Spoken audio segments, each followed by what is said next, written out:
S'agissant du renforcement de la culture anticorruption, les axes sont les mêmes que ceux qui ont été présentés précédemment. Identifier la corruption dans le dispositif de maîtrise des risques, faire beaucoup de formations initiales avec des guides, avec des illustrations, relayées par de la formation continue très régulière. Il faut que le thème de la corruption s'installe dans nos services. Il faut en parler, il faut que ce soit visible pour mieux prévenir la survenue de comportements de corruption.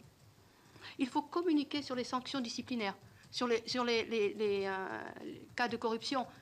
C'est très rare parce qu'il n'y en a pas, mais de manière générale, à bas bruit, il faut parler des comportements irréguliers des agents publics.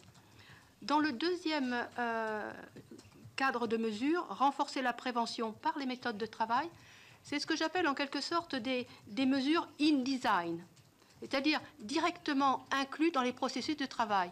Dès lors qu'il est prévu dans les modes d'action de la douane qu'un douanier n'intervient jamais seul, on met déjà à distance la possibilité d'un schéma de corruption.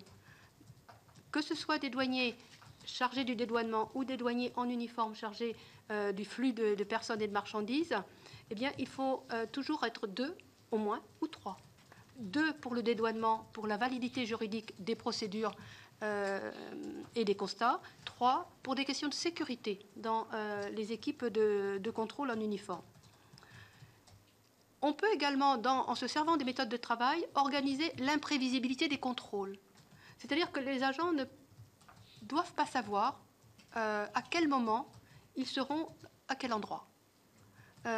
Par des organisations, des services, par les rotations des services, sans bouleverser bien sûr le fonctionnement de ces équipes, eh bien, la hiérarchie peut organiser cette imprévisibilité des contrôles dans une certaine mesure.